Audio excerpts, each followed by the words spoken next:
Nos hemos acostumbrado a la incertidumbre. Recuperar la confianza es el tema que abordamos esta semana con el vicepresidente de la Comisión Europea. Veamos cuál es la opción que desde Bruselas se baraja para crear empleos e incitar a los inversores reacios a tomar riesgos. ¿Cuál es el plan para embarcarse en proyectos que necesitan financiación? Combinar las garantías aportadas por los fondos estructurales de la Unión Europea con los préstamos del Fondo Europeo para las Inversiones Estratégicas. El objetivo es que el sector privado se sienta respaldado por los mecanismos de la UE en la toma de riesgos. Pero, a no ser que seamos burócratas europeos, es posible que no sepamos distinguir entre esos fondos o que sea la primera vez que hayamos oído hablar de ellos. Veamos de qué se trata. Bob necesita dinero para su proyecto que generará empleos a nivel local, por eso acude a las autoridades. Estas evalúan su plan en función de las necesidades industriales de la región. El Gobierno elabora un plan nacional de crecimiento con proyectos como el de Bob y acude al Fondo Europeo de las Inversiones Estratégicas. Este fondo está dotado con 454.000 millones de euros del presupuesto de la Unión Europea, destinado a colmar la falta de inversiones públicas. Este fondo está respaldado con la garantía de los 5 mecanismos incluidos en los fondos europeos estructurales. Las autoridades de cada gobierno y la Unión Europea se ponen de acuerdo para financiar el Plan Nacional en su conjunto. El gobierno recibe la financiación de los fondos europeos y revierte la parte acordada para financiar los proyectos como el de Bob. Luego entra en juego un segundo fondo denominado Fondo Europeo para las Inversiones Estratégicas, que otorga préstamos y garantías para proyectos individuales. Bob puede solicitarlo directamente. Él y otros empresarios deben reunir una serie de criterios muy estrictos para optar a estos préstamos, pero una vez aprobados, obtienen el dinero para comenzar. El Fondo Europeo de Inversiones Estratégicas actúa como garante de la viabilidad de proyectos como el de Bob, incitando a empresarios como él a tomar riesgos. Si este tema le interesa, puede acudir a nuestra página web, donde encontrará más detalles en los diferentes programas consagrados a este plan de inversiones. Hablamos con Corina Cretu, comisaria europea de Asuntos Regionales, la mujer que gestiona este impresionante presupuesto de los fondos estructurales. Con nosotros también Jyrki Katainen, vicepresidente de la Comisión Europea, encargado del trabajo, el crecimiento, las inversiones y la competencia. ¿Cuál ha sido la trayectoria de estos fondos estructurales? ¿Están generando empleo? Ya tenemos un balance del periodo entre 2007 y 2013. Se crearon más de 1 millón de puestos de trabajo, y hablo de trabajos directos, puesto que esta actividad multiplica por 2 o por 3 los empleos indirectos. Se crearon más de 40.000 pymes.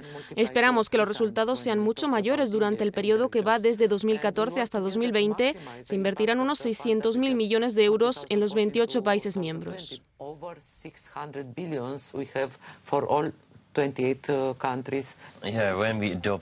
Cuando adoptamos el Fondo Europeo de Inversiones Estratégicas, estimamos que se crearían alrededor de 1.300.000 puestos de trabajo. La Organización Mundial del Trabajo estimó que su impacto rondaría los 2.100.000 empleos. Sería interesante responder a la pregunta de un experto. Se trata del investigador del Instituto Bruegel, Gregorio Claeys. ¿Deberían combinarse los fondos regionales y los fondos estructurales si tenemos en cuenta que se trata de fondos con diferentes objetivos y una repartición geográfica totalmente distinta? Es cierto que se trata de 2 mecanismos muy diferentes. En la última revisión introdujimos cambios en esta estrategia financiera plurianual para que la armonización entre ambos mecanismos fuera más fácil. Respecto a los fondos de cohesión, hemos simplificado los costes y ahora trabajamos para que el periodo que comenzará en 2020 sea más sencillo. Todo el mundo sabe que las pymes son la base de la economía griega. El turismo juega un papel esencial.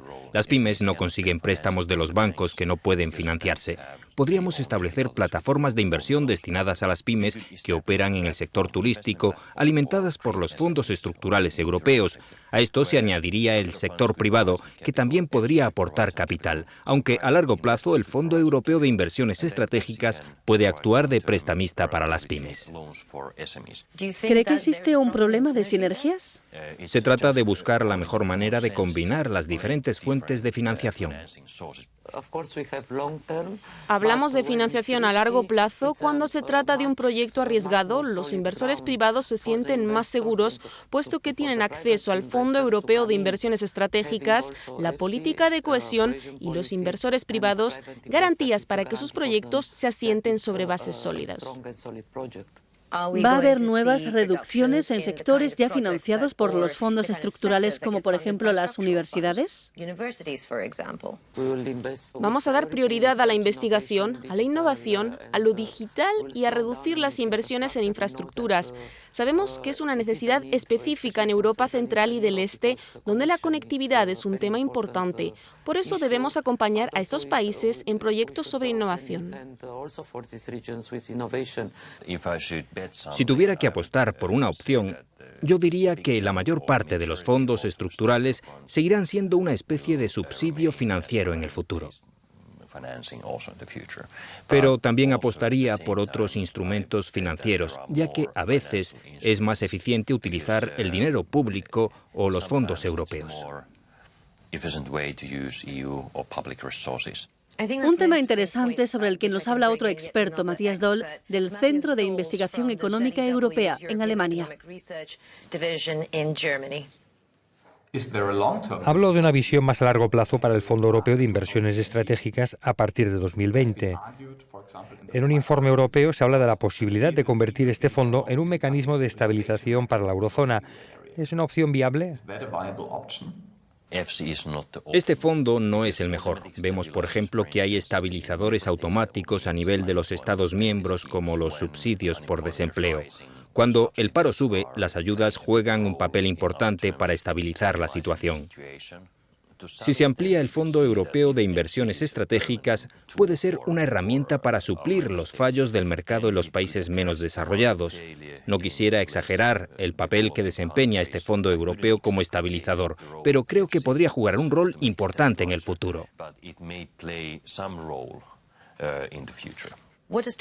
¿Cuál es el panorama de este año para las inversiones en Europa? Toda la incertidumbre que vemos, tanto externa como en el seno de la Unión Europea, es un veneno para las inversiones. Así que queremos subrayar la importancia de las reglas de la economía mundial, del comercio, para modelar la globalización, crear un ambiente propicio para las inversiones. Esa es la vía que buscamos. Creo que la Unión Europea, como Jirki ha dicho, seguirá siendo un actor primordial en el mundo que nos proponemos. Con esta frase terminamos. Gracias por explicar un tema tan complejo a nuestros telespectadores. Gracias por vernos y hasta nuestro próximo programa.